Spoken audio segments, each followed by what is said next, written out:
Blow up, you know what I'm saying? Kodakblowup, Real nigga, man.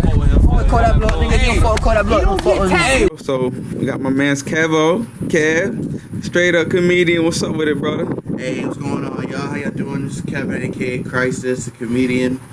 Out here just telling jokes, trying to make y'all laugh, man. What's good with it? Man, chillin', dog. I had to get with you. You already know, bro. We've been working a couple of videos we did together, and I was like, hey, season 2, brother, I don't have to link up with my dog, man. He's been making moves, been doing all his thing, bro. So let's get into it, bro.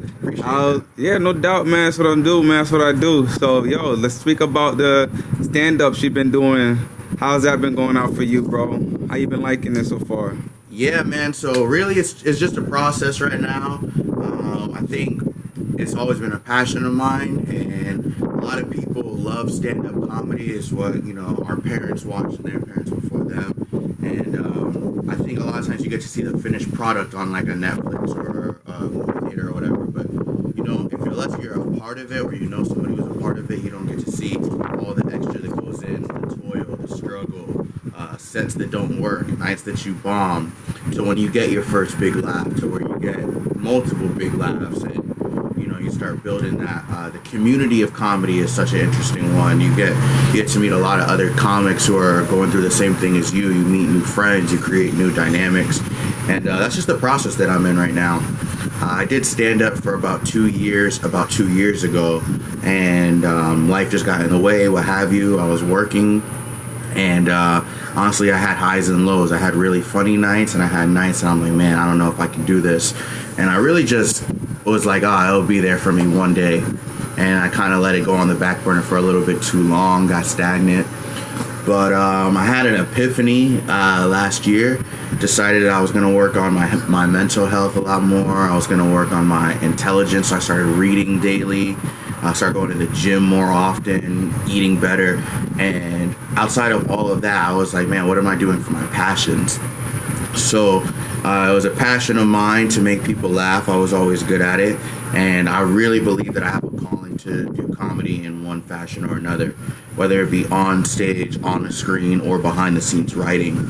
So I was like, yeah, I'm just gonna try everything and see what works, man. So I started up a YouTube channel, started making videos, started writing daily, whether it's funny, not serious, not, who cares. And then the biggest one, the toughest hurdle to overcome is getting on stage and telling jokes in front of people. The audience doesn't necessarily have to reciprocate with anything but paying attention. When you're doing stand-up, you're waiting for a laugh, and whether the joke is funny or not, it doesn't matter if the laugh doesn't come. So that's the one that you're constantly looking for validation, and you're constantly looking for affirmation while you're performing, which I think is really hard. It invokes a lot of energy out of you, and when you don't get that laugh, that takes your energy. But when you do get that laugh, it's like a battery. It energizes you. So that's what I love it for. I love stand-up comedy for all the highs and lows that it is. Yes, sir. I see that, man. Because, you know, even when it comes to your craft, like you said, you had to take a time off of it. Just like me, man. You know, I've been doing this interviewing already for about a year. You know, I had to sit back and think to myself, like, hey, you know, I love what I do. But just like you were saying, man, I had to get right mentally, physically, and my health, bro. And, you know, I started thinking, like, you know, this is something I love doing. Yeah, you know, boat gang over here. But, yeah, you know, I was thinking, like, yo, I got to really get right and really physically, mentally prepare myself to what I want to do. Because this is something I love doing. This is my career, man. But besides that, bro, what really brought you to the comedy? Like, you know, is there anybody that actually inspired you to actually want to do this? Did you watch a show, cartoon? What was it, bro? So I've always been funny. I used to get kicked out of class for cracking jokes. I made most of my friends from being funny. I always feel nervous meeting new people or standoffish, but I know as soon as I get them laughing, I have friends for life, and I know that I can win anybody over with my sense of humor. And when I was growing up, I watched the same movies that my parents watched and my older sisters. I'm the youngest in a house of 5, and in the 90s we only had one TV in the living room.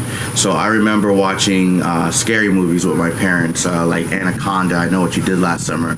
But on the flip side, when we go to Blockbuster, we always watch comedies together too. And I just remember being very young and having a very good perspective and perception on what was happening in the movies. I think my parents a lot of times underestimated me and what I was actually comprehending, but I knew exactly what was going on. And I guess the earliest movies I could think about is like Eddie Murphy movies, movies like Coming to America, Next 48, Beverly Hills Cop 1, 2, and 3, The Golden Child, Dr. Dolittle, The Nutty Professor, all that stuff. I always watch Eddie Murphy movies, and I always just loved his sense of humor. I love how engaging that he pushed the storyline to the next place with comedy. And I love stand-up. I love watching stand-up when I was a little kid, but I watched more comics like Chris Rock. I was a big fan of Dave Chappelle, people like that. And when I was, I think in 7th grade, I was probably like 12 or 13, I saw an Eddie Murphy DVD in Walmart, and he was wearing an all-red suit. And it was delirious, and I knew for some reason that this was legendary. I didn't know why. I had never seen any of it, and it came out in 1983, so it was mad old. And I was like, Mom, I gotta get this. So I went to the cash register, like the cashier, and she was like, oh, you're not old enough to buy this movie on your own. You need your parents' permission. So I had to get my mom to come back to be like, hey, I want this. And she was like, yeah, you can get it. And then I watched that, and I was obsessed with it. I watched Delirious every single day. And I kind of already had an inkling that I like stand-up. But after I watched that, I was like, man, I want to do that. I didn't act on it for many, many years. I was always like, man, I don't know how to get into it. I don't even know where to start. And ironically, I actually had a friend from church. He was older. He was kind of like a mentor to me. He moved, I think, to like Georgia or one of those other southern states, and he had done some comedy after he moved. And when he came back home, I had seen his videos on Facebook, and I was just so impressed that anybody had like the balls to get up there and do something like that. And I asked him about it. I was like, man, how do you do it? Where do you go?